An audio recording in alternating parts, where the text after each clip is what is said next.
All right, the third and final product, the innovative product, and this is always the one that kind of gets me more jazzed up than the others because it's typically a product I've never even heard of. And in this case, that is the...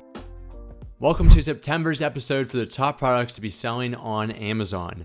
As always, we'll be covering the innovative, the niche, which is the low competition, and also the high demand product for this month. The first product I want to take a look at today, that is going to be our niche or low competition product, and that is the purse organizer pouches.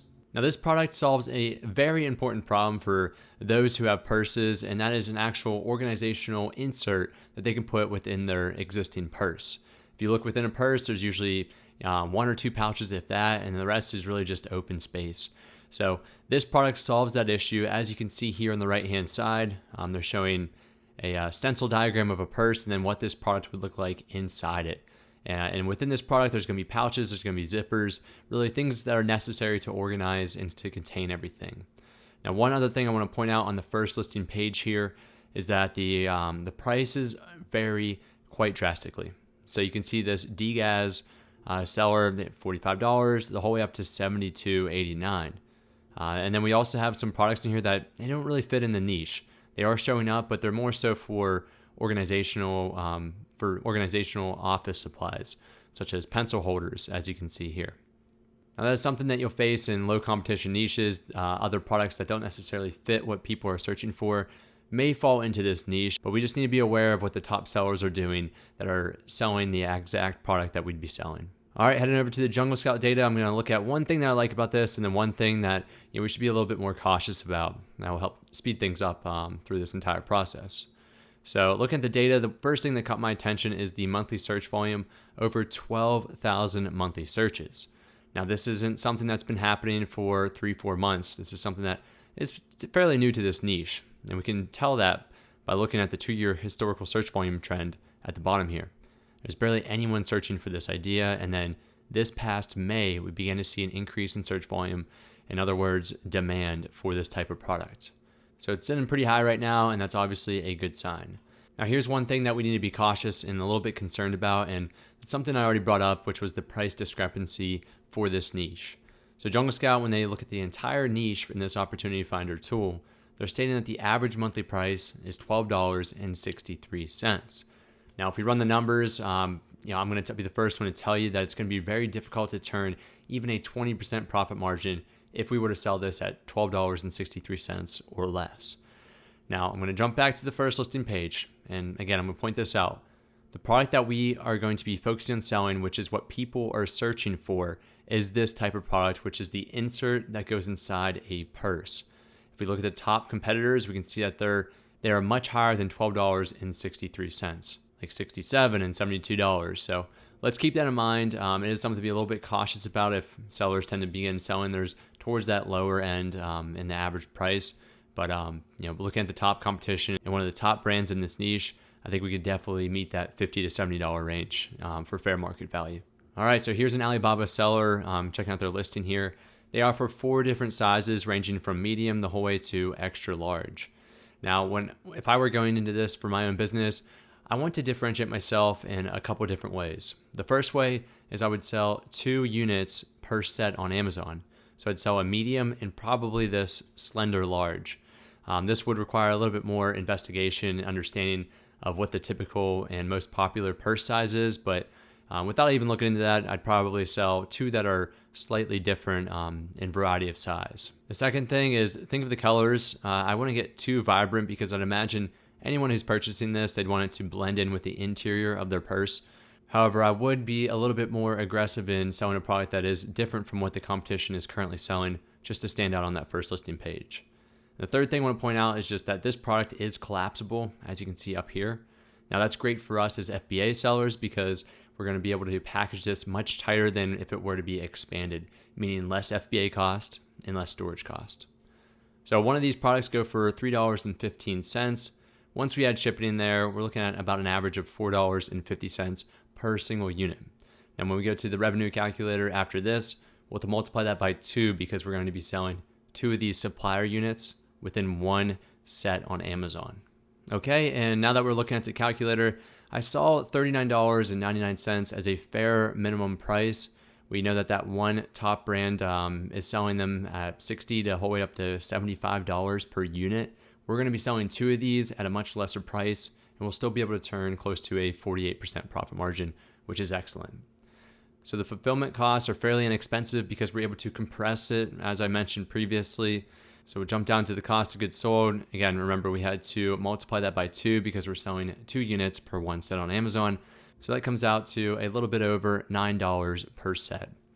Now, looking at the bottom here, if we were to sell 250 of our sets within a 30-day span, that'd be close to $5,000 in net profit, which is excellent.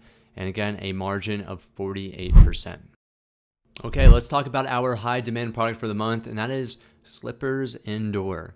We are approaching the fall and winter season, so indoor slippers are going to be much more common in the northern climate in the United States of America. So this is a good idea to begin selling this now in the month of September. That way you prepare yourself for the demand increase once we hit October, November, and the winter months, December, January, February. So I'll scroll down just so you can get an idea of the pricing and also what some of the top brands are currently doing within this niche. So a lot of beige color seems to be in fashion right now, as I'm discovering by going through this page here. Now, one thing I'm noticing is that the designs do not vary quite a bit. I'm thinking something more exotic if we were to throw an animal on these slippers, or something that someone could relate to and could be like a conversation starter. I think that'd be very unique versus just doing something gray and standard and neutral. Okay, so taking a look at the data, let's discuss one good thing right off the bat. The good thing here is that the average number of units sold, which is another measure for demand, extremely high, over 5,000 average monthly units sold, and that was for the previous 30 days. That's in August. As you can imagine, if we look down here, when we get to the winter months, you begin to see a major spike, especially during the holiday season, November and December.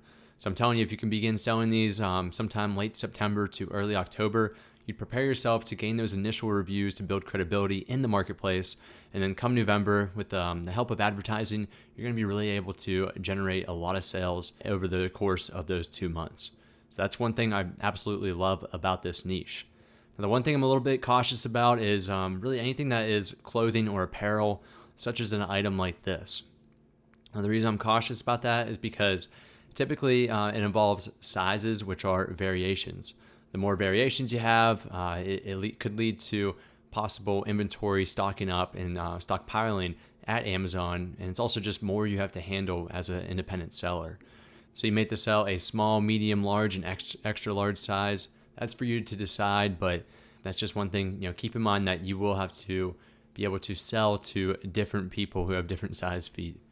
All right, so let's head over to Alibaba. If you recall, a couple minutes ago, I mentioned that I wanted to do something a little bit more exotic, maybe throw an animal or something very unique to stand out from that beige and gray market that's very standard.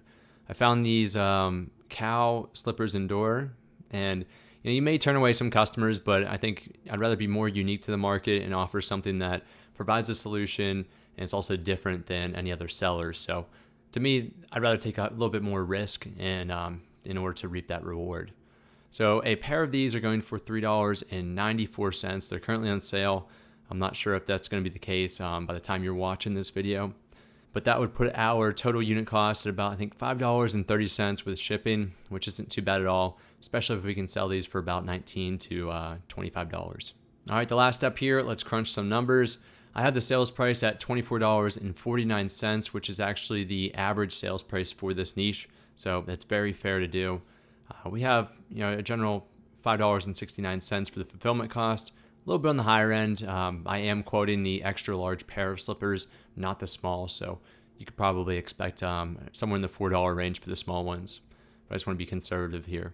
All right, cost of goods sold, as I mentioned, $5.33. We just sell these as one pair, and this would be for one variation in this calculation. For 200 sales, we'd look at just shy of $2,000 in net profit and a total net margin of 36% if you round up.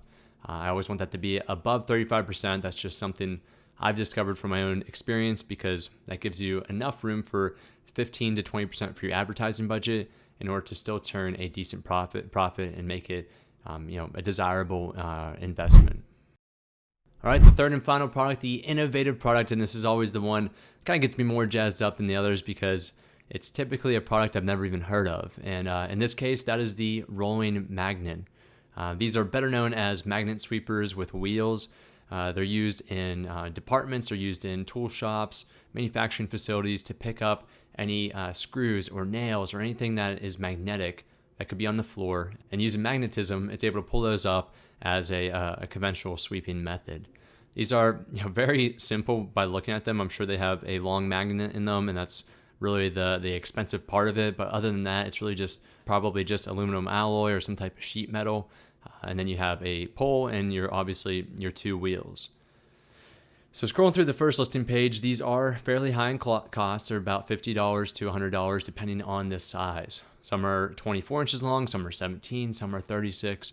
But for us today, I want us just to focus on the 24 inch, which is a happy medium. It's not too big that someone couldn't use this in their home, but it's also big enough that this could also be used in an actual manufacturing facility. All right, let's check out the data here.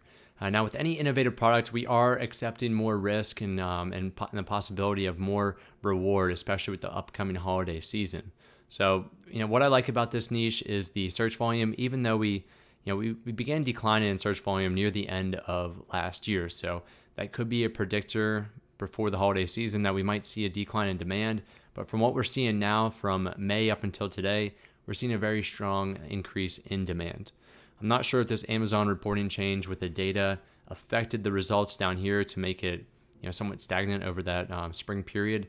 But I do like this overall. If you look at the 2-year trend, it's still increasing in trend, even though there were some tribulations in some tough areas. Okay, and the thing that to be a little bit more cautious about, I'm going to select the average price history over the past 2 years. Ideally, we want to see this increase over time because that typically means that there isn't enough competition to drive those prices down, which is a good thing. And then it also means, if your prices are increasing, you're going to be accepting in more profit per sale. Unfortunately, in this case, we have been seeing a decline over the past 2 years. We're close to $100 for the average price back in 2021. It spiked in 2022, and then now we're the whole way down to $64. Now, my hypothesis on why this is happening over the past couple of months is because competition has increased. This could be for the fact that more variations have now entered the market. There could be smaller sizes, such as the 18-inch or the 12-inch rolling magnet, that could drive this average cost down. Cannot confirm that without looking into it more, but that's just what I'm assuming has happened over this time. Or the other thing that could have happened is just more competition entered the market during this given period, and therefore that's going to be driving those costs down. So I found a verified supplier on Alibaba that sells these, and they also sell them in some very cool colors. We have orange and a green color here. So I would go ahead, and I probably would sell one of the orange colors or something that actually stand out versus just the gray.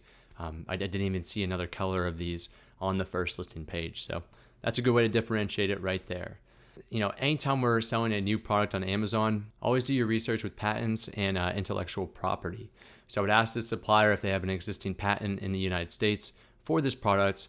And if not, you have to do your research or hire somebody to actually go into the patent database in the United States and to discover if this design is infringing upon any of the intellectual property for any existing or live patents. That's very important, and that applies to any product you sell on Amazon. Okay, so these prices range from $12 to $35. What I noticed is that the higher end range, that's for the 36 to 48 inch range, the much wider ones, but again, we're selling the 24 inch. So we'll take about the half price here, which is about $18, and add a couple bucks for shipping on top of that. Okay, the last step here is to crunch the numbers. We're gonna price this at $69.99. I found that to be a fair price for the 24-inch model. The fulfillment cost is $16.45. This is going to be extremely high because this is a 20 to 30 pound product, and it's quite cumbersome. Even once you break down the handle, you're still looking at 24 to 26 inches for that given length, which bumps you up to that large standard product size and beyond.